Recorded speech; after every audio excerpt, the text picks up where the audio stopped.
es el Cartel Paranormal de la Mega.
Aquí estamos en el Cartel Paranormal de la Mega. Bienvenidos a la segunda hora de esta noche. Sí, si usted en su radio dice, oiga, Cartel de la Mega hoy Jueves Santo. Así es, hemos querido acompañarlo esta semana común y corriente, de domingo a jueves. La única diferencia es que ayer y hoy les hemos traído Cartel Paranormal. Que ustedes nos llamen, nos cuenten misterios de la Semana Santa, historias de miedo que les ha pasado algo en estos días. Y ahorita tocábamos un tema interesante al cerrar la anterior hora. ¿Será que se alborotan más los espíritus, demonios y todo esto al ver que las personas rezan más? Porque decíamos, realmente la Semana Santa en el calendario no está confirmado que haya sido, y ustedes mismos se dan cuenta, ¿no? Pues se mueve.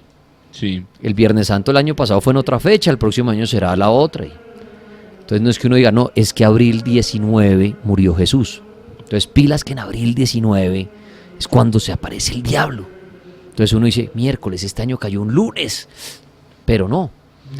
¿O será más nuestra mente que en estos días de dolor y de los que siguen la religión, dice uno, se aproxima el demonio y cosas como estas?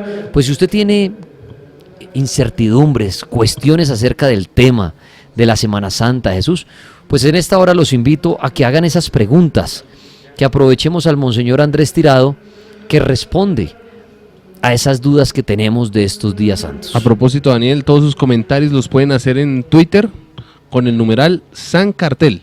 Ese es el numeral para que usted nos escriba. Y también en nuestra cuenta de Instagram, el Cartel de la Mega, pues deja sus comentarios en los posts que tenemos dispuestos para ustedes.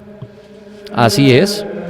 Bueno, ahorita también más adelante continuaremos con las historias y además, para los que creen que en estos días se alborota más el tema paranormal, pues precisamente estaremos buscando eso.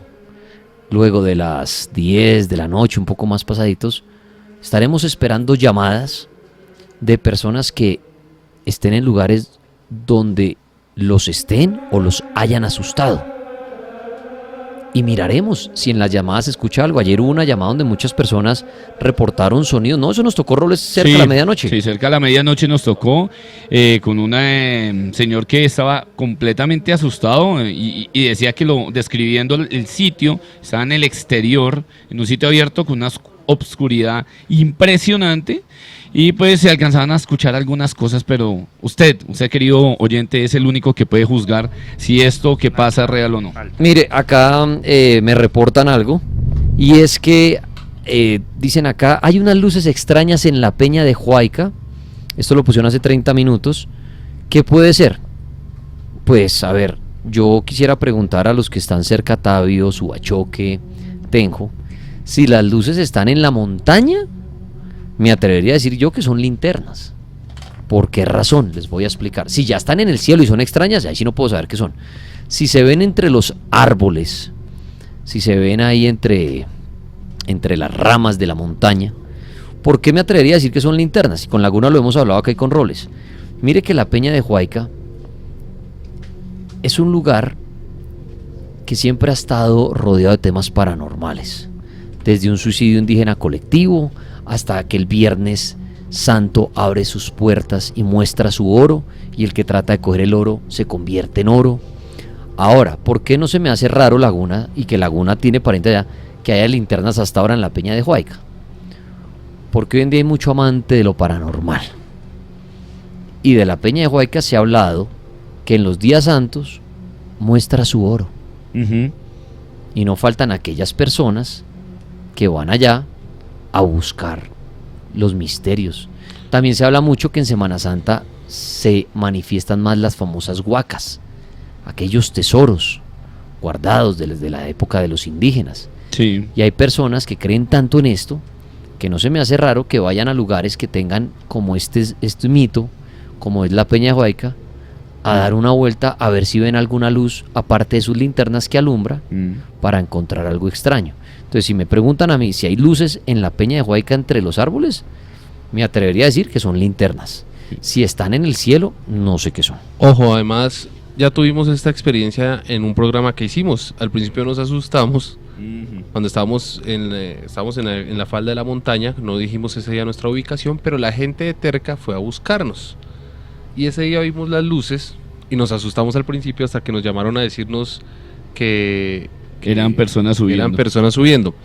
Y yo sí creo que son personas subiendo porque hay una historia que dice que la Peña de Huayca tiene unos recovecos que están cerrados y que los jueves y viernes santos se abren. Por eso este sitio en un momento, incluso hace un par de años, estuvo plagada de huaqueros porque creen que hay unos tesoros dentro de esos recovecos y pues empiezan a hacer esas búsquedas. Entonces se vuelve un tema peligroso también para el que se logre encontrar esos huaqueros allá arriba. Entonces yo sí creo que es... Además de que... Yo creo que sí son linternas lo que se está viendo y debe haber mucha gente Claro. pasando hoy, mañana, si no la agonía todo el día y toda la noche a ver si algo... Y además de que lo hemos hablado con Alejito acá, para subir a la Peña hay muchos lados, ¿no? Y posiblemente para poderse perder no se necesita sino comenzar a subir, porque pues hay unos puntos muy peligrosos, resbaloso, y pues obviamente las personas de Tercas deciden ascender a la Peña, sobre todo en altas horas de la noche, intentando comprobar si definitivamente los ovnis son los dueños de esa peña. Muy bien, entonces creo que eso debe ser. Si ya están en el cielo las luces, ahí sí no sabríamos qué es. Monseñor Andrés Tirado, un placer volverlo a tener hoy. ¿Cómo me le va? Muy buenas noches a todos, aquí escuchándoles los de Huayca, y yo también tengo mi aporte. Adelante, monseñor, lo vimos. Bienvenido. Mire, en los cursos de la escuela que yo tengo, una vez subimos a hacer una caminata.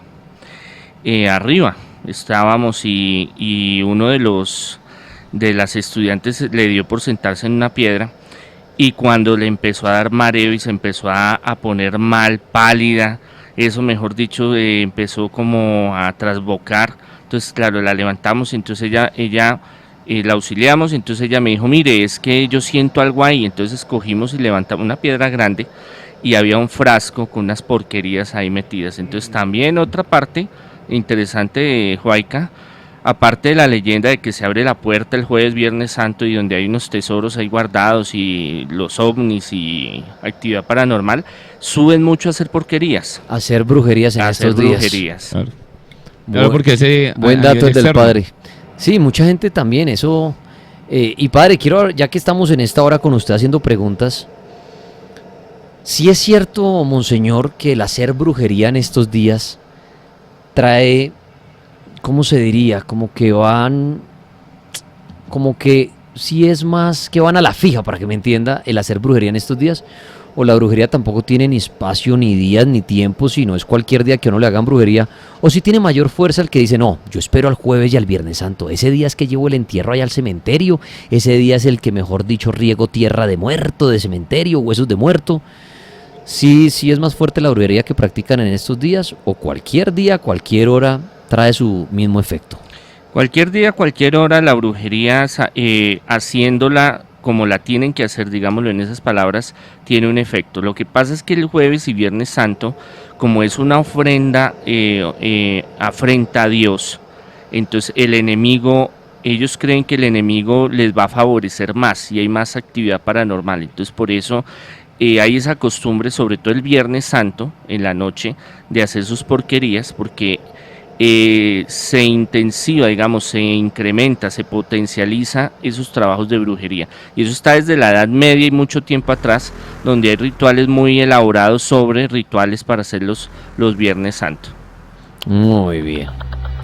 Monseñor, hoy Jueves Santo,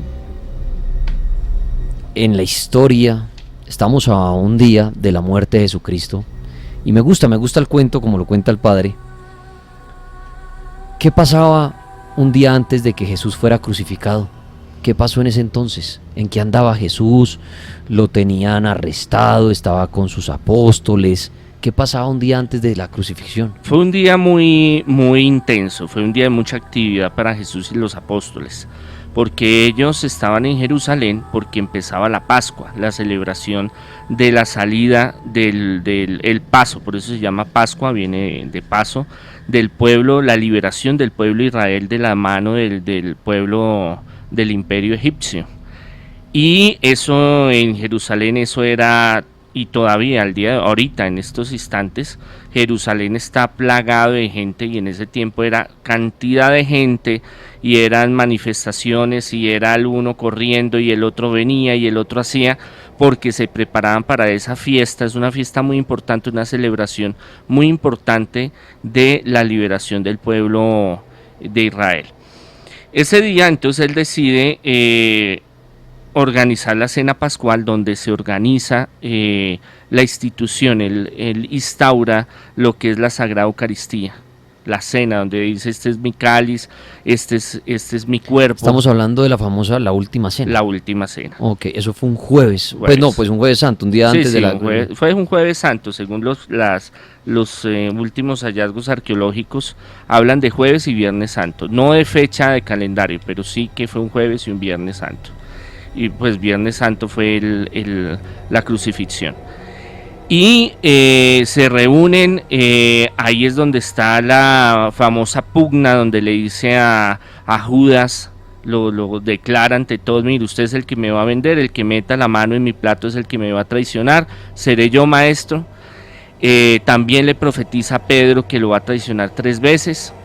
Se reúnen, comparten.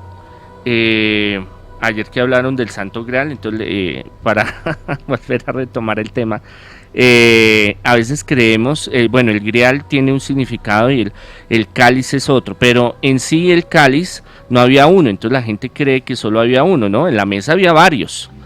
Con uno celebra Jesús, pero en realidad hay varios. Y ahí es cuando después viene el lavatorio de los pies, que es una ceremonia judía que que llevaban, digamos, de limpieza, pero que él lo llevó a un extremo más de ejemplo de humildad a los apóstoles para lavarle los pies. Y después entonces van a hacer su vigilia en el Monte de los Olivos, que es cuando les dice: hermanos, no se vayan a dormir, ustedes no pueden velar, miren que el enemigo está cerca. No, Señor, yo voy a estar, y es que tengo sueñito. Eso está como Edwin, es que me estoy durmiendo. me va a dormir. Claro, y ahí es cuando llegan, entonces, a medianoche llegan los fariseos, los saduceos, los escribas, llegan los centuriones romanos y encabezados con Judas Iscariote, y le dice: al que yo bese, ese es Jesús. Y ahí es donde lo atrapan, y él les dice: bueno, ¿y ustedes por qué son montoneros y vienen acá? ¿Y por qué de día me vienen a atrapar como ladrón, si con palos y espadas y todo? Y de día yo andaba por el templo y yo andaba predicando y yo ya hacía milagros, y ustedes por qué vienen a medianoche. Y le dice: no, que camine. Entonces San Pedro coge y se llena de rabia, se chuquicea y saca la sica, que viene la palabra sicario, que es un cuchillo largo, y le corta la oreja a uno de los centuriones romanos, y llega Jesús y coge y pum, le pega la oreja, hace un milagro, y le dice: el que hierro mata, a hierro muere. Eso pasó entonces un jueves, la Última Cena. Esa historia es dura, pero interesante que lo sepas. Mire, eso pasó hoy. Entonces Judas es cuando lo entrega. Entonces Jesús queda capturado una noche, la noche del Jueves Santo. Sí, ya estaba en proceso, estaban esperando el momento exacto para poderlo Ya coger. estaba el plan. Claro. Ya tenían estaba que la coger- redada. Claro, lo tenían que coger de noche porque la gente se hacía matar. No los apóstoles, pero la gente. Los seguidores. Los seguidores. La gente que había visto los milagros, que lo había visto predicar, que lo había visto estar con ellos, no iban a permitir porque había un nacionalismo en ese momento y una venganza, una guerra, una ira terrible contra el Imperio Romano y buscaban como sea formar el problema, buscaban una revolución. Entonces ellos sabían que si llegaban de día, por eso Jesús les dice, bueno, ¿y por qué de día en lo público no me cogieron? Entonces tenían que hacer toda una estrategia y en el momento exacto donde lo podían coger era en ese jueves en la noche. O sea que el amanecer del viernes Jesús lo pasa en una celda. Sí, lo llevan al pretorio, que es, digamos, la parte donde los soldados se reunían, era como la estación de policía, para que me entiendan.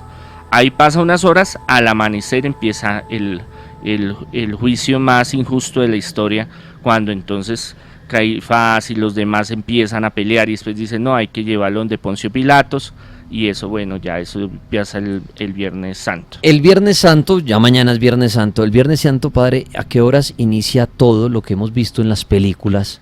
Desde Que es la temprano. tortura a la que someten a Jesús cargando la cruz, látigo va, látigo viene, mejor dicho. Eso desde muy temprano empieza como toda esa procesión y el Sí. dolor de Jesús. Porque había afán, tenían un afán de hacerlo, ¿por qué? Porque no solo era porque hubiera un escarnio, bueno, los judíos, porque tenían miedo de que el Imperio Romano los cogiera y los apretara a todos, cogiera y dijera, bueno, ustedes están con Jesús y yo los voy a acabar. Ese fue un gran miedo de ellos y un pánico, y les quitara el poder. Ellos tenían un mini poder económico y político. Al hecho de que ellos no pudieran manejar la situación de que había una persona que estaba alborotando los ánimos, entonces venían y los apretaban a ellos y le decían, no, qué pena señores, a ustedes no los voy a dejar que sigan manejando esto. Entonces ellos no podían perder su poder. Y los romanos por escarmiento, porque ellos querían masivamente en la psiquis popular, de que tuvieran miedo y que no hubieran más revueltas, porque ellos lo que les interesaba era que el pueblo judío pagara sus impuestos. El pueblo israelita no era más, eso era que se muriera de hambre, no le importaba, simplemente no molesten, páguenme mis tributos. ¿Y cuál era el afán? El afán era que era viernes, y viernes y sábado es una fiesta, es la Pascua, pero también es un tiempo muy especial donde no se podían hacer esas cosas. Por eso a las 3 de la tarde crucifican a Jesús. O sea Porque- que desde muy temprano el viernes empezó todo el... Claro, por eso es que se sabe que a las 3 de la tarde, y queda escrito que fue crucificado. Entonces todo el proceso de la injusticia, de ese proceso ilegal que le hicieron a Jesús, fue en la mañana, y ya 2:30 más o menos empezó ya lo que fue el Calvario de la cruz, porque por ley judía no podía pasar de las 3 de la tarde, era prohibido y era pecado, y para ellos era muy importante sus tradiciones y sus leyes, no saltarse ese parámetro. Por eso hicieron rápido, quisieron deshacerse de él rápido, aunque toda la mañana y parte de la tarde sufrió y le hicieron muchas cosas. Ya entonces lo bajan rápido, lo medio amortajan y lo meten en el sepulcro y dicen, hasta aquí llegamos. Se quedan los centuriones hasta entonces el domingo, cuando lo van a sacar, porque hasta el sábado, hasta las 6 de la tarde, pueden volver a retomar sus actividades, porque es el Sabbat, es una fiesta que usted no puede hacer nada, quieto totalmente. Entonces es prohibido, y la gente que no cumpliera, eso no es como ahorita Lo que hablábamos ayer, o sea, Jesús puede haber resucitado el sábado, pero hasta el domingo fue que pudieron ir. Sí, a constatar, claro, nadie se podía, o sea, si el centurión romano quisiera el sábado, no podía hacer nada, él tenía que estar ahí, porque era delito hacer cualquier cosa. Hasta el día de hoy los judíos respetan el Sabbat. Yo que estuve ahorita, el año pasado, 2 años en Jerusalén, es una cuestión de que todo se paraliza, y nadie hace nada y eso para ellos es fundamental, pero en ese tiempo era más delicado y tenía problemas civiles si usted se ponía a hacer algo en el sábado. Padre, hablando precisamente de esta situación de Jesús de Nazaret en la Palestina del año 30 y de saber que dentro de su séquito de seguidores habían personas como Judas, el Celote, al que se le conoce como el Celote, que según la investigación de JJ Benítez para armar Caballo de Troya, en sus 2000 fuentes que utiliza para poder armar el Caballo de Troya, dice que prácticamente ellos representaban como una especie de guerrilla en contra, digamos, del pueblo romano, y que incluso utilizaron otro camino, no uno oficial, para llevar a Jesús a la crucifixión. ¿Esto es verdad, monseñor? No, mire, lo que pasa es lo siguiente, hay que entender dos cosas. Uno, el partido cananista, que era un partido político, que era de izquierda, pero era sumiso al Imperio Romano.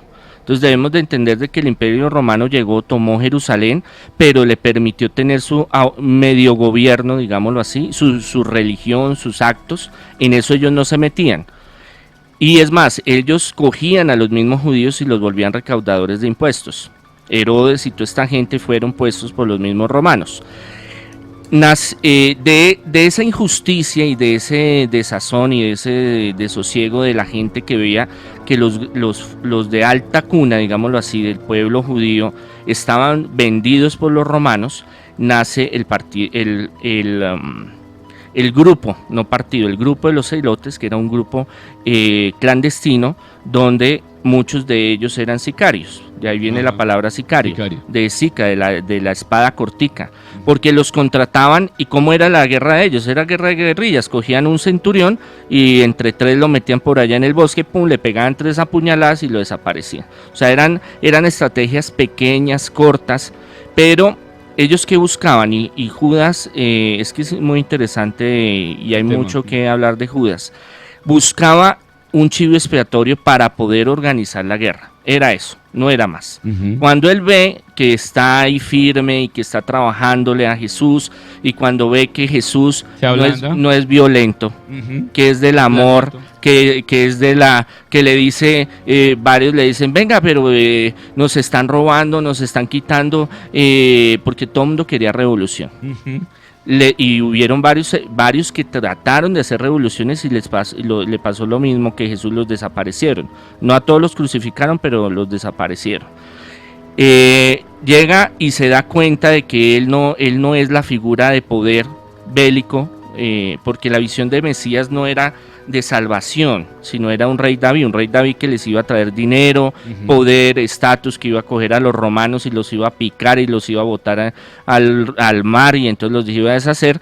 Tiene una frustración muy tremenda. Entonces él busca y él se le tuerce a Jesús y él dice, no, yo necesito mirar a ver qué hago, yo voy y lo vendo para que se forme la revolución, pero eso no pasa, porque Jesús sabía que sus discípulos no iban a entrar en revolución. Él no organizó un grupo subversivo. Y es que lo otro es que Jerusalén no tenía comparación, económicamente estaban quebrados, no podían casi mantenerse, no había ejército, todo lo que el rey David organizó estaba destruido. Eran unos pobres campesinos y algunos de la sociedad que decían, vamos a hacer esto, vamos a hacer lo otro, pero contra el Imperio Romano no había nada que hacer. Entonces ahí es cuando este grupo, digamos, de los celotes trata de involucrar a Jesús, pero Jesús como nunca se presta para esa tensión para esa política. misión. Exacto. Es cuando también uno de los tantos análisis que se hace de por qué Judas se torció y vendió a Jesús es político.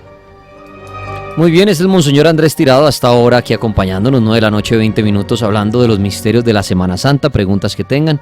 Pero a partir de ese momento la línea está abierta para que usted llame, cuente de pronto su misterio y le haga una pregunta al Padre de algo que usted pronto quiera aclarar en esta noche. 031-232-2124, pueden llamar 031-232-2124, 031-288-4218 y 031-287-9731. Aquí preguntábamos, señor, algo que usted dijo ayer, pero la respuesta es muy rápida y es que si se sabe con exactitud la fecha de muerte de Jesús. El año no, el año se discute mucho, pero sí se sabe que fue entre el 25 de marzo y 28 de abril. Entonces por eso la Iglesia Ortodoxa, Iglesia Católica, Iglesias cristianas en esa época, con el cambio lunar y los judíos que ahorita están celebrando la Pascua, como es una fecha histórica y arqueológica de la celebración de la Pascua, entonces ahí se introduce la misma época de que Jesús fue crucificado, más no el año es lo que siempre se ha debatido. Acá hay otra pregunta, parecen, ¿por qué la cruz? La cruz porque era un símbolo, tiene un símbolo en el cual era una muerte que no era para todo el mundo, sino que era una muerte de escarnio, una muerte que solo era para conflictos y cuestiones políticas.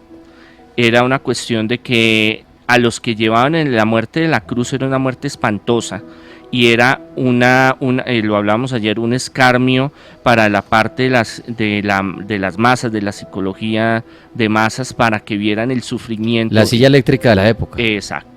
Exacto, y no era para todo el mundo, por eso la cruz tiene un significado muy importante, aunque las crucifixiones vienen desde siglos antes de los romanos, pero lo que los romanos hicieron fue tecnificarla, digámoslo así.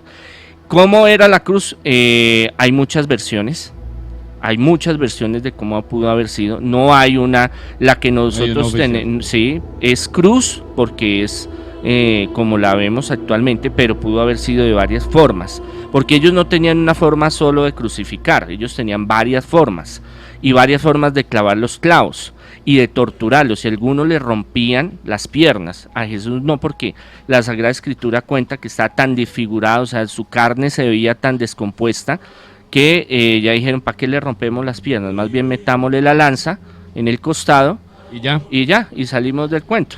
Porque era una forma de escarnio y diciéndole a la gente, mire, si usted va contra el Imperio Romano, porque estos son delitos políticos, le va a suceder, lo vamos a crucificar, y es una muerte de cruz, una muerte muy dolorosa, desprestigiada totalmente. La Mega, buenas noches. Buenas noches, Daniel. ¿Quién habla? Con William desde la ciudad de Cali. William, bienvenido desde Cali, un abrazo grande. ¿Y qué nos quiere decir esta noche? ¿Quiere preguntar algo al padre, aportar algo? Adelante. Buenas noches, monseñor. Buenas noches. Señor, lo que pasa es que mi pregunta es un poco confusa. O sea, yo estuve la otra vez viendo una película que se llama El hombre de la tierra, que es parecida, es semejante a la vida de Jesús. O sea, la pregunta mía es, o sea, para el pueblo judío, Jesús aún no ha venido, el Mesías aún no ha venido. La iglesia, de pronto, en todos sus misterios que guarda en el Vaticano, en todos sus secretos, o sea, en mi ignorancia, yo creo que uno de los misterios que se puede guardar, no sé si estaré mal, usted me dirá, ¿no será que todavía, o sea, Jesús nunca se autoproclamó hijo de Dios, sino que solamente vino a enseñarnos amor y paz entre nosotros, pero él nunca dijo, no, hay un Dios, sigan a un Dios, busquen una religión, no, o sea, yo creo que uno de los misterios de la iglesia es que yo creo que todavía el Mesías, o sea, el Hijo de Dios, no, como dice el pueblo judío, no ha llegado. Muchas gracias, Padre. Bueno, es que mire, el pueblo judío espera a Jesús, pero es que espera el Jesús mesiánico y el Jesús guerrillero y el Jesús del rey David.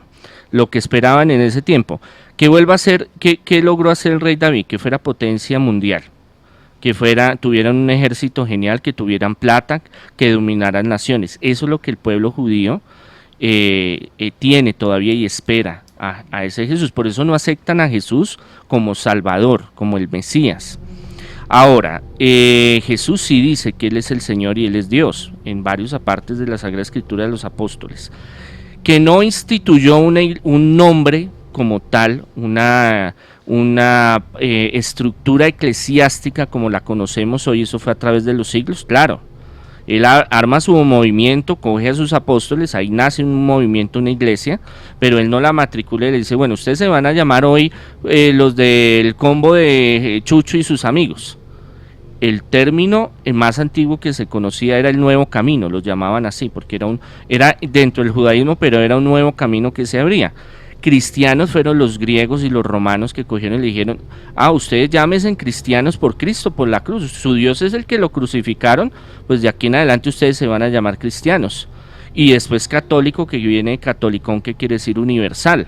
Pero esa es la parte de la estructura, eso la fueron desarrollando los apóstoles y siglos después.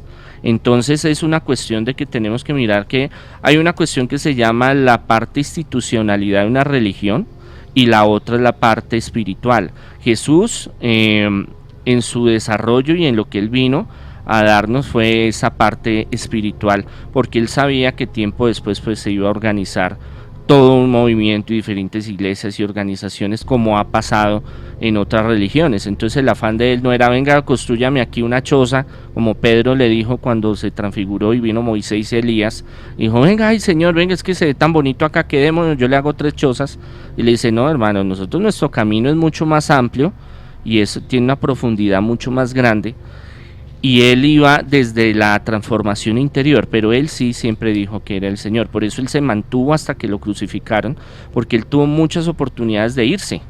Es más, hasta un rey en la India le ofreció a través de San Judas Tadeo, no Judas Iscariote, Judas Tadeo, le dijo, venga, si viene y me sana de la lepra, y se viene acá, yo le doy la mitad de mi reino. Él mandó a Judas Tadeo y se sanó ese rey y misionó allá y después volvió a Jerusalén. Entonces él tuvo muchas oportunidades de irse a donde quisiera. Pudo irse a Egipto, como cuando era niño, cuando se fue con sus padres, pudo irse a donde él quisiera, pero él se mantuvo porque él era muy consecuente de su deseo de dar su vida por nosotros, y él sabía qué es lo que iba a pasar.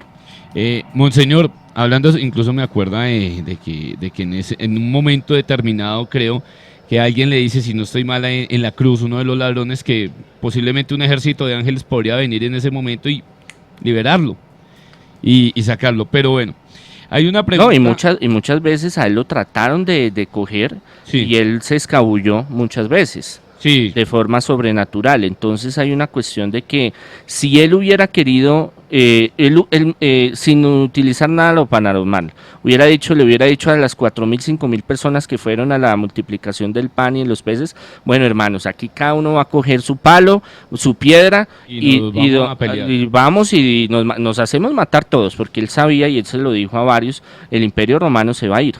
Este templo no va a quedar piedra sobre piedra. Claro. Y es verdad, mire, el muro de las Lamentaciones es un muro externo de la parte exterior del templo, o sea que el templo no quedó nada.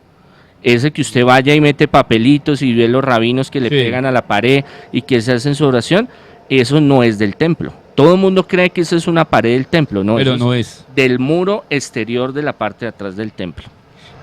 Padre, ahora sí mi pregunta, que va encaminada a algo que es muy interesante, lo hemos hablado aquí. ¿No cree de pronto que toda la información que tenemos, diría yo, es muy reducida, supremamente reducida, y creo que en esto podemos estar de acuerdo con Monseñor, a la información que tienen, por ejemplo, los evangelios apócrifos, en donde muy presuntamente hayan sucedido más cosas, ¿cierto? Y que la Semana Santa haya tenido más información que la que básicamente tenemos, Monseñor? Lo que pasa es que cuando se extiende el movimiento del nuevo camino del cristianismo, hacen compacta las cosas, y eso lo traen de los judíos. Los judíos en las diásporas, cuando se dividen por todas las partes del mundo, ellos guardan una estructura que es sagrada, y eso es lo que hace de que el judaísmo continúe. Entonces el martes hacemos esto, el miércoles hacemos esto, nosotros creemos en eso.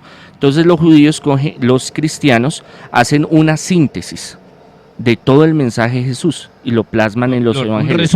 Un resumen de lo básico de la fe y de la salvación. Entonces hay muchas cuestiones que son de especulación teológica, se llama eso, de curiosidad teológica, que si Jesús tenía un lunar en la cara, que Jesús si era morenito o alto.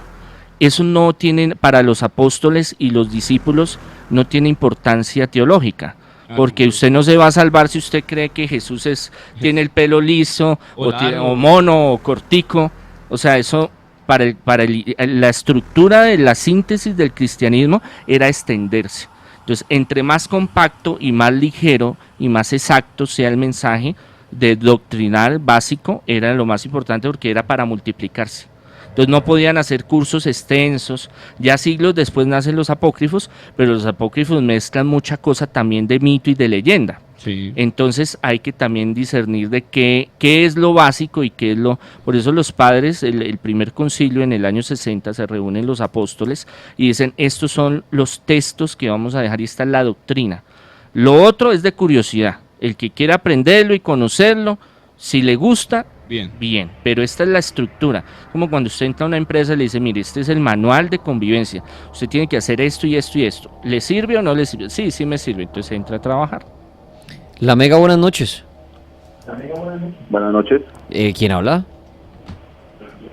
Alexander Echeverry de Pereira. Alexander, desde Pereira, un abrazo grande. Si puede apagar su radio, díganos por el teléfono, mucho mejor. Alexander, pues bienvenido. ¿Qué nos quiere comentar? ¿Qué le quiere preguntar al monseñor? Muchas gracias. No, pues ante todo felicitarlos por tan excelente programa. Mil gracias. Excelente, realmente es muy interesante todo lo que han expuesto y muy bien Robles y este señor, monseñor, ¿no? Entonces, quisiera hacer una pregunta, monseñor. Claro. La Biblia está dividida en dos libros, ¿no? El Antiguo Testamento y el Nuevo Testamento. Sí. Siempre se ha dicho que había solamente un solo Dios, ¿verdad? Entonces, ¿por qué en el Antiguo Testamento hay un Dios violento, justiciero, sangriento, y luego llega uno lleno de amor y de benevolencia? Entonces, ¿cuál es el verdadero? Bueno, no son dos libros. Biblia viene de biblios, que quiere decir biblioteca o varios libros. El Antiguo Testamento narra el inicio para ellos de la creación, que eso lo toman de otros textos antiguos y otras civilizaciones, y van contando todo el proceso de su liberación y cómo va creciendo la nación. Entonces entra Moisés, que es el personaje más importante desde Abraham, Isaac, y Moisés llega a hacer la ley, a hacer la economía, a hacer la justicia, a hacer la religión, y gran parte de imponerse en un territorio donde hay otros pueblos, que eso lo hacía todas las civilizaciones. Es que los que mataban, violaban, mataban niños, esclavizaban gente, no eran solo los judíos, eran todos los pueblos de la antigüedad. Es más, la esclavitud en sí se abolió hasta 1800 algo en Norteamérica y aquí en Sudamérica. Entonces habían muchos pueblos que eran violentos y muchos pueblos que justificaban sus cosas con sus dioses, su religión.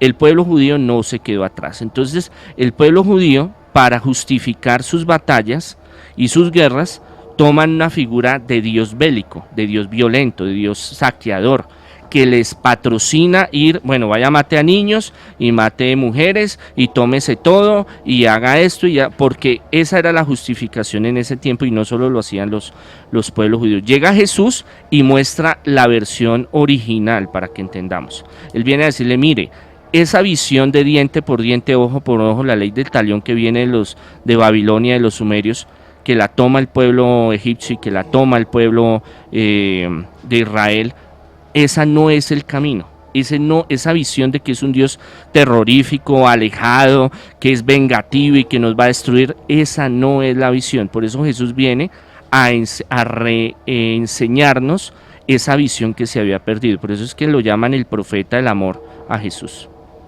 La Mega, buenas noches. Hola, buenas noches. Bienvenido al Cartel Paranormal. ¿Qué nos quiere comentar o preguntarle al monseñor? Tres Palacios, muy buenas noches. ¿Cómo está? Un saludo para toda la mesa de trabajo, monseñor. Muy buenas noches. Buenas Habla noches. Andrés Barrera, soy camionero de Colombia y quisiera hacerle una pregunta, monseñor, a esta hora. Estoy solo por la carretera y un poco asustado. ¿Cuál es la necesidad de Dios Padre Jehová, de enviar un ser humano a la tierra a que le hicieran todo el daño que le hicieron? ¿Sí me hago entender? O sea, sí, está bien que los pecados y toda esa cuestión, pero si es tan poderoso, ¿por qué no hizo, no sé, oiga, venga, perdonémosle los pecados y no mando a mi hijo a que lo maten, en pocas palabras, a la tierra? Él no mandó a nadie, Jesús mismo. Es que creemos que Jesús llegó aquí y se creó, no.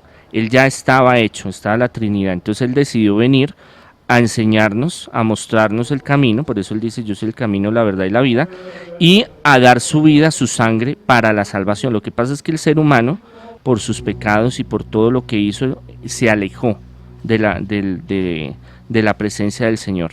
Y Dios es justo, es que a veces nosotros pensamos que el perdón es olvido. No, cuando usted comete un pecado, usted tiene que corregirlo, usted tiene que rehacerlo, usted tiene que pagarlo. Combinamos pecado con salvación, entonces decimos, no, Dios ya me perdonen, yo ya me puedo salvar. No, una cosa es la salvación, que es un regalo que Jesús nos da por dar su vida, o sea, el mismo Dios se encarna para dar su vida, para podernos salvar. Ese es un misterio que nosotros creemos. Muchos dirán, no, yo no creo eso, no me importa, es un Dios bélico, y bueno, en fin, es respetable todos los pensamientos. Yo no vengo acá que me crean, sino simplemente me preguntan, yo contesto, doy mi versión de los hechos.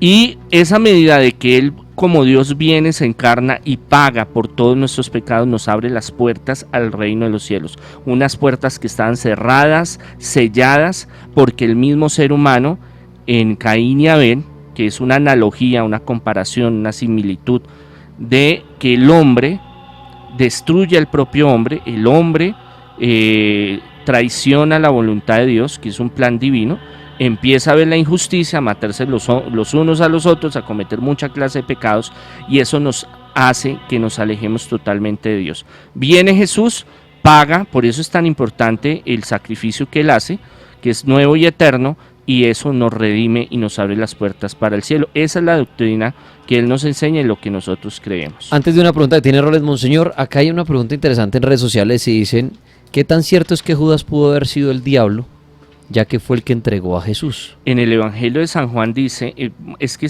eso serían horas y horas de hablar de Judas Iscariote.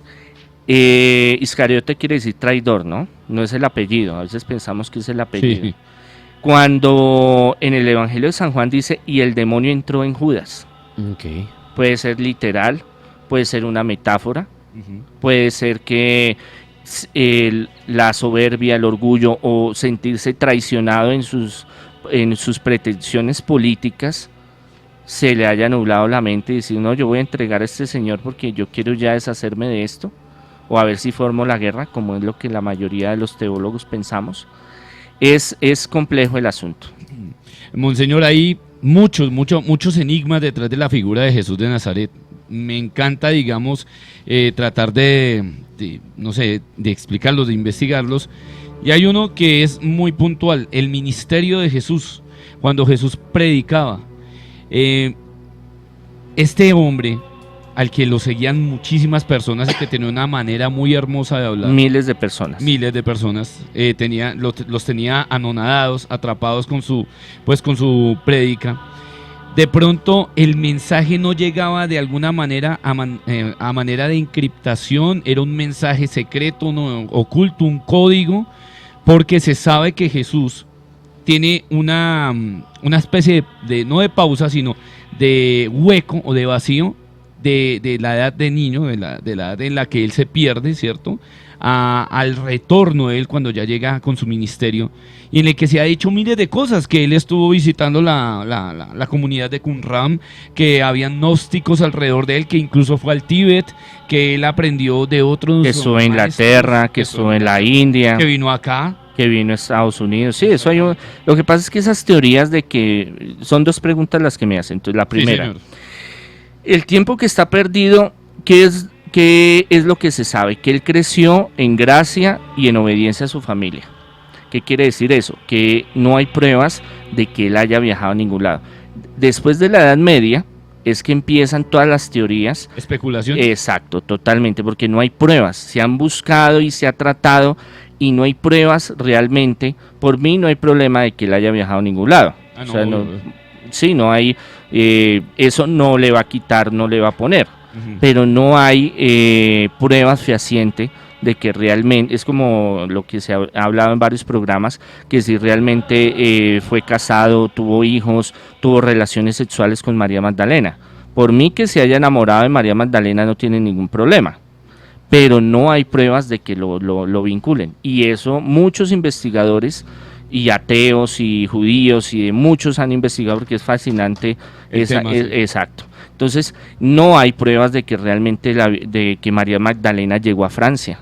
Se habla que la que llegó fue María Cleofe, que es otra. Entonces hay una cantidad de cosas que se hablan y se dicen, pero que usted le hace el seguimiento histórico hasta la Edad Media, con los carolingios fue que empezó todo el cuento, y que estuvo en Cachemira y que estuvo en Inglaterra. Bueno, exacto. Lo otro es que, se lo explico de esta manera, con mis congregados, mis sacerdotes, nosotros nos reunimos y hablamos de un lenguaje mucho más profundo, más teológico. Ese lenguaje yo no lo puedo utilizar con la gente común, porque no me va a entender, y eso se lo dijo cuando él predicaba, se lo decía a los apóstoles: si ustedes no entienden estas cosas tan simples, menos las cosas más avanzadas.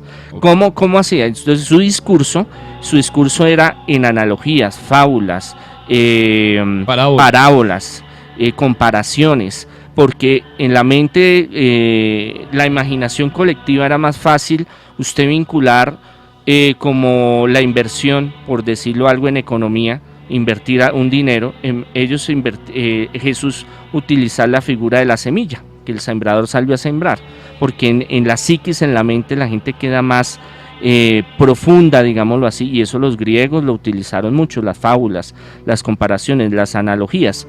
Se reunía mucha gente, entonces en ese tiempo no había parlantes, no había esos picos grandes que hay en la costa, que eso despiertan a todo el mundo. ¿Qué hacían? Él les decía a los que estaban cercanos: mire, el discurso es X, Y, Z y F. Era muy concreto. Usted ve en los evangelios, era muy concreto. ¿Por qué? Porque si él se ponía a hablar mucho, era mucho conocimiento que se perdía. Él era muy exacto y sintetizaba muy bien su discurso. Los que estaban alrededor salían y se lo decían a los otros, y después a los otros, y de esos a los otros, como un teléfono roto, digámoslo así. ¿Y por eso se formó posteriormente ese mismo mensaje? Lo que pasaba es que tiempo después se reunían y volvían con los primeros a hablar del mismo mensaje, entonces no había tanta pérdida del mensaje. Lo que pasa es que el pueblo judío tiene una tradición en que ellos, aparte que escribían, ellos todo lo guardaban en forma de frases y de tradición oral. Lo repetían y lo repetían hasta que se lo grababan y se lo enseñaban a los niños, y crecían, y así sucesivamente. Ese modelo lo cogió los cristianos. Por ejemplo, el creo en Dios Padre, Todopoderoso. Eso nace para que se transmita esa tradición oral que tiempo después fue escrita. Pero ahí es donde hay la Torá, por ejemplo, tiene esa ventaja, que llegaban y se reunían los escribas, los rabinos, y volvían a sentarse y entre todos hacían consenso, entre varios, para que no se perdiera esa información que venía de antes. Eso fue lo que los libró de enredos. Ahora, hay otra cosa: traducciones, interpretaciones, eso es otra cosa. Eso ya a través de la iglesia quitaron, pusieron, pero con los hallazgos arqueológicos, la esencia teológica y del mensaje de Jesús, y lo que hizo Jesús en lo que sintetizaron los apóstoles y los discípulos, está en un 99.9%. Por eso es que es muy exacto. Usted ve, Jesús caminó sobre las aguas, Jesús fue y sanó a fulano. No son discursos grandes de que coge y hace todo el recuento de la Torá, de la Biblia. No, son pero muy profundos y muy contundentes. Aló, la Mega, buenas noches. Aló, la Mega. ¿Con quién hablamos? Con Javier Herrera. Javier, bienvenido al Cartel Paranormal. ¿Qué pregunta tiene para Monseñor? Bueno, buenas noches a todos, Monseñor, buenas noches. Buenas noches. Señor, yo tengo una pregunta, es muy sencilla, quizás se sale un poco de contexto, pero es de la Biblia. A ver, dicen que Jesús cuando estuvo en la tierra revivió a varios muertos, incluso revivió a una niña que el papá estaba ahí muy triste, llorando, y él le dijo: ¿por qué lloras si solo está dormida?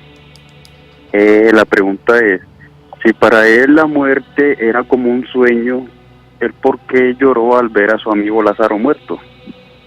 Porque él estaba muerto. Ese es uno de los milagros más impresionantes que constató, porque es que había gente que sufría de catalepsia en ese tiempo y no era muy entendida, aunque los médicos griegos sí sabían diferenciar sobre eso, pero en el populacho, llamémoslo así, no había mucha diferenciación, y por eso después de muchos siglos a los que los enterraban les ponían una campanita por si se llegaba a despertar y empezaban a llamar la atención.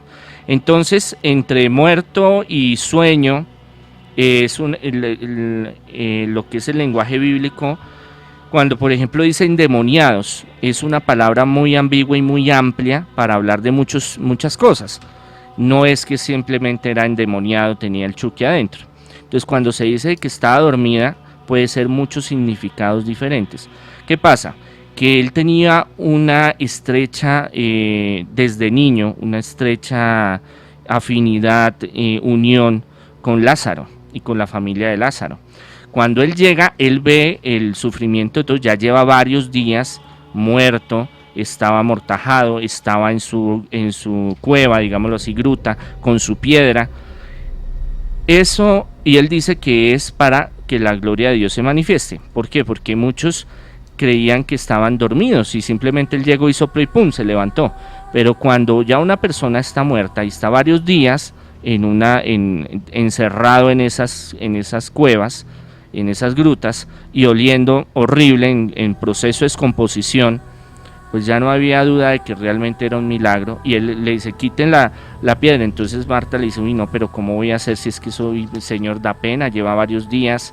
Dice, no, crean en el poder de Dios, entonces corran la piedra. Entre varios cogen, y porque son piedras grandísimas, y le dice Lázaro, levántate y sal. Y ese es uno de ahí es cuando empieza el problema para Jesús, porque las autoridades empiezan a ver que este tipo tiene un poder extraordinario y un poder que está moviendo masas. Entonces tienen miedo a que los romanos fueran a tener represalias ante ellos y los fueran a quitar del poder. Llora. Cuando la Sagrada Escritura dice lloró, es un símbolo, un signo de compasión. Humano, claro, verdadero Dios, verdadero hombre. Entonces, de que sus sentimientos realmente, igual en el huerto de Getsemaní, cuando lo van a coger, llora lágrimas y suda lágrimas de sangre, dice la Sagrada Escritura. Y cuando él ve ese dolor y sufrimiento de sus amigos. Una cosa es cuando usted le dice, mire, tal niño, tal niña se murió, usted dice triste, muy triste. Pero cuando le dices que su primo se murió y usted compartió la niñez, usted jugaba con él, ¿sí? Se peleaban de pronto, comían, hay un sentimiento y hay una conexión familiar. Entonces, por más que usted sea fuerte, usted siente ese dolor, aunque él sabe que eso es un paso, es un sueño. ¿Por qué? Porque se pasa a otra estado de la materia mucho mejor, que es el reino de los cielos. Pero el sufrimiento en ese momento lo impregnó y por eso él lloró. La Mega, buenas noches. ¿Aló? Bueno, ahí no hay nadie en esta línea. Monseñor, aquí hacen una pregunta. Ayer hablábamos algo relacionado con esto, pero acá dice, alguien escribe y dice, Monseñor, resulta que en estos días mi hijo está como alborotado. No entiendo el por qué. ¿Se relacionará con lo paranormal y por la Semana Santa? Como hemos hablado, cuando hay Semana Santa se alborotan, se mueven muchas energías. También hay una cuestión de física, digámoslo así, astronómica. Cuando el Sol y la Luna tienen una afectación en la Tierra y en los seres humanos. Por ejemplo, las mujeres embarazadas cuando hay luna llena se ponen mal. Los locos, que antiguamente los llamaban lunáticos, una palabra griega, que quiere decir que se enloquecía, porque salía la luna, se volvía llena y entonces eso tenía unas afectaciones, exacto. Las personas que han tenido cirugía, las personas que se han roto los huesos, saben que cuando sale la luna llena, hay algún o menguante o creciente, hay algunos efectos. Entonces también en los jóvenes y en los niños yo he notado, no es una cuestión 100% total, digamos lo que es así, pero se vuelven un poco rebeldes cuando hay estos cambios astronómicos.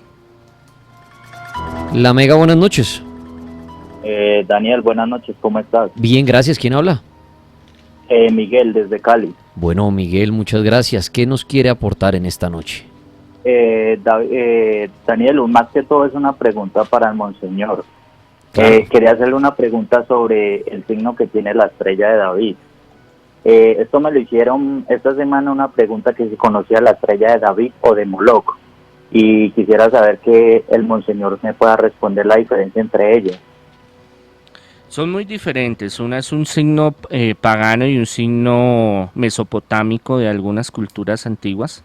La de Moloch era un espíritu, un dios demonio, digámoslo así, entre la cultura de Mesopotamia. Y la estrella de David es la unión del cielo y la tierra cuando Dios hace la promesa con el, ¿cómo es que se llama? Se me olvidó el nombre, con Noé. Que le dice, no, yo ya destruí la tierra, yo ya no lo vuelvo a destruir. Entonces el triángulo es la Santísima Trinidad y es la unidad del Dios verdadero, el único Dios, que es el que se presenta al pueblo judío. Entonces de ahí nace lo que es los dos triángulos que se fusionan, uno arriba y uno abajo, y esa es la estrella de David. Aquí en Instagram acaba de publicar Caicedo, dice, amigos del cartel, una pregunta para el padre. En la Biblia dice que Adán y Eva son los primeros habitantes de la tierra, pero resulta que en la misma Biblia dice que cuando Caín mató a Abel, su hermano Dios lo marca y le dice que quien lo ve lo despreciará y lo reconocerá como pecador. Y se dice que Caín fue a la tierra de Nob. Entonces mi pregunta es, ¿era o no Adán y Eva los primeros habitantes del planeta? Es que eso es, bueno, eso es largo, eso es para un debate. Adán en hebreo es hombre y Eva mujer. Y cuando el pueblo judío está el pueblo judío fue esclavo de muchos otros pueblos, entre ellos el egipcio y Babilonia. Ellos salen de Egipto sin nada, sin historia, con algunas cosas de religión, con una mezcla, porque entre ellos se mezclaron mucho. Entonces en el desierto con Moisés empieza a haber una purificación, un cambio. Por eso duran 40 años, o sea, 4 generaciones para que se limpie y se organice toda una estructura política, económica, religiosa. Y entre ellos necesitan el Génesis. Génesis viene de origen. Necesitamos nuestros orígenes. Entonces cogen varios textos que conocieron en Babilonia, que venían de los sumerios y de otros pueblos presumerios, y arman, digamos, la historia de Adán y Eva. Saber si Adán y Eva realmente existieron no hay pruebas, pero se habla de una analogía en la cual el pueblo de Israel trata de hablar y de comentar que hubo un inicio de la creación, que pudo haber sido de muchas formas. Por ejemplo, habla de los 7 días de la creación, y la Sagrada Escritura dice, un día para Dios puede ser 1000 años, 1000 años para Dios puede ser un día. Entonces no podemos tomarlo literalmente, porque a veces nosotros tomamos literalmente la Sagrada Escritura y creemos que es así. Por ejemplo, si Jesús te dice es mejor córtate la mano, sácate el ojo que te hace pecar, que es preferible que entres al reino de los cielos manco y ciego que te pierdas, Él no le está diciendo, venga hermano, quítese un ojo y quítese una mano, porque es que yo quiero que usted sea manco y ciego. Es una metáfora que Él utilizaba. Entonces Adán y Eva pudieron ser a través de modificaciones y a través de un poco de cosas que sería muy largo explicar acá, los primeros, pero también pudo ser un grupo de gente que había ya desde hace tiempos, que se unieron. ¿Qué cuenta el relato? La desobediencia, de que el hombre y la mujer se alejaron de Dios, y ahí empezó el problema y el sufrimiento. Ya llega Caín y Abel, y ¿qué muestra? La injusticia entre el ser humano, el que quiere quitarle al otro y el que no, y el bueno y el malo, y el que yo voy y lo mato, y eso trae unas consecuencias, que es el mismo proceso de todas las civilizaciones. El ser humano tiene poder y quiere tomar lo del otro. Entonces usted tiene esto, yo se lo voy a quitar, no me lo va a dar, venga, y nos agarramos y nos vamos a la guerra. Eso está en la historia de la humanidad. Muy bien, última llamada para el padre, porque ya viene también roles, historias de ustedes, también iremos en busca de actividad paranormal y todo en esta noche de jueves, 5 minutos para las 10 de la noche. Aló, la Mega, buenas noches. Buenas noches, ¿Con quién hablamos? Jonathan Cantor. Jonathan, bienvenido al cartel paranormal. ¿Qué pregunta tiene para Monseñor? No, primero que todo, la Mega y Monseñor, este programa muy bueno, muy bueno.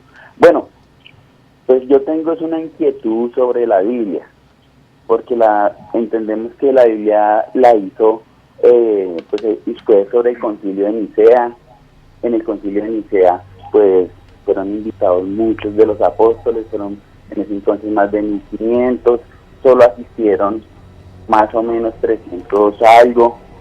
De esos, unos pocos, o sea, más o menos 200 y pico, fueron los que aprobaron ese concilio, o sea, la Biblia, lo que hoy tenemos nuestra Biblia.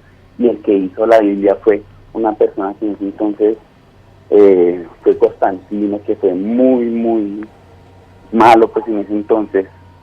Yo diría peor que Hitler. Entonces, mi pregunta es, no podemos hacer otro concilio donde podamos ingresar otros libros también de la filosofía que hay muy buenos, y en algún momento los volvieron satánicos, o sea, que los que no están en la Biblia no son libros santos, pero hay otros libros que tienen mucha sabiduría, los que llaman ¿apócrifos? Los apócrifos, exacto. ¿Por qué no los hacemos un nuevo concilio donde ingresemos esos libros que también tienen mucha sabiduría? Esa es mi inquietud. Mire, la Biblia ya estaba antes de Constantino. En el año 60 se reúnen los apóstoles, y porque ellos en Jerusalén tienen muchos problemas, porque de los diferentes misiones que se abrieron de los diferentes apóstoles tenían diferentes formas de pensar. Unos sí se adaptaban a la misma, entonces decidieron organizar algo que se llaman el canon, o la vara que se mide, quiere decir la traducción, quiere decir lo legal, para que me entienda. Y ahí trajeron el Antiguo Testamento, que es el canon judío, que los mismos judíos habían organizado. Eso no lo organizó los cristianos. Ellos la cogieron prestada y le dijeron, bueno, judíos, présteme el Antiguo Testamento, así como usted me lo da, ustedes se hacen cargo de cómo lo hicieron, cómo fue que, eso es problema de usted. Yo lo tomo porque a mí me sirve de referencia para que la historia, la misión de Jesús tenga un sentido más amplio. Se reúnen los apóstoles y ellos son los que organizan la Biblia, los libros que conocemos actualmente. Pero siguieron habiendo diferencias. Llega Constantino en el 317 y ¿él qué hace? Él hace la parte de la institucionalización de la iglesia, la fusiona con el imperio, y la mentalidad del romano no es la mentalidad del judío. La mentalidad del romano es hacer todo estándar, de calidad, óptimo. Entonces, para que se evitaran problemas y peleas entre uno y los otros, se reunieron y dijeron, yo necesito, y eso les dijo Constantino. Constantino no metió la mano en qué libros venían, en qué libros no, eso ya venía desde hace tiempos. Lo que sí les dijo, mire, yo necesito, así como el imperio oficial tiene unas leyes, yo necesito una Biblia, que es donde está la tradición, donde está la ideología, la teología, lo canónico, o sea, lo legal, para evitarnos problemas. Yo quiero hacer un proceso sofisticado donde cada uno de los romanos, porque él tenía una mente abierta y global, porque el cristianismo él lo iba a volver internacional, lo iba a extender por todo el imperio romano, iba a ser la religión oficial. Entonces él necesitaba algo estándar, algo que todo mundo dijera esto es. Entonces lo reunió y ahí ellos decidieron qué libros continúan y qué libros no continúan. Hay muchos libros que sí son muy interesantes, pero yo le digo una cosa, mire, la mayoría de nosotros, y se lo digo por conciencia y sabiendo que es así, tienen la Biblia, y una Biblia grande, esas católicas, bonita, o evangélica, protestante, como quieran, en la casa, y usted entra y sopla, y sale polvo y está en el Salmo 91. Muchos no la leen, está es de adorno, de que me protege la casa, que es muy bonita, que es letra grande, o tienen Biblias pequeñas, pero rara vez la leen. Si no son capaces de leer el Antiguo Testamento y el Nuevo Testamento, las cartas, los Hechos de los Apóstoles, el Apocalipsis, que es difícil de entender, otros textos apócrifos que son buenos, sí, hay unos interesantes, hay unos que fueron sacados porque, como les dije al principio, fueron de curiosidad, no aportan nada doctrinal. Por ejemplo, hay uno que es de la infancia de Jesús, por ejemplo, que coge y mata a 10 chinos y después vuelve y los revive, pero eso fue 200, 300 años después que crearon, de otros grupos crearon esas copias, digámoslo así, o esos manuscritos, pero que en realidad a usted no le sirve, teológicamente y doctrinalmente no le va a aportar. Entonces eso es lo que pasa con el canon que la iglesia decidió desde hace muchos siglos, donde está lo básico. Ya que usted quiera profundizar, hay muchos libros, muchos temas. Edwin puede recomendar cualquier cantidad de libros que hablan del cristianismo, de Jesucristo, evangelios apócrifos, libros secretos, libros gnósticos y todo eso.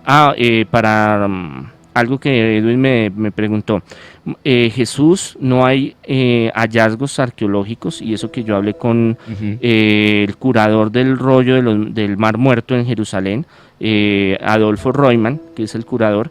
Él me sacó de la duda que no hay escritos donde afirme que Jesús estuvo con los esenios, ni con Qumran.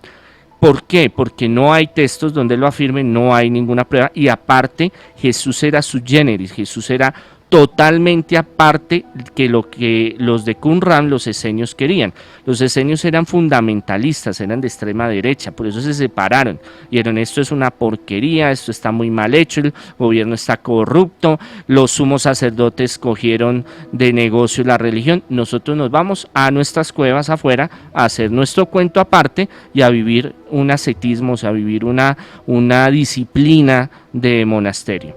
Por eso con Jesús no hubo ningún encuentro, que muchos dicen sí, estuvo un tiempo, practicó con ellos, no, porque él tenía una mente muy, muy diferente que no hubiera encajado, y eso fue algo que yo hablé con Adolfo Reumann, que es el curador de los rollos del Mar Muerto en Jerusalén.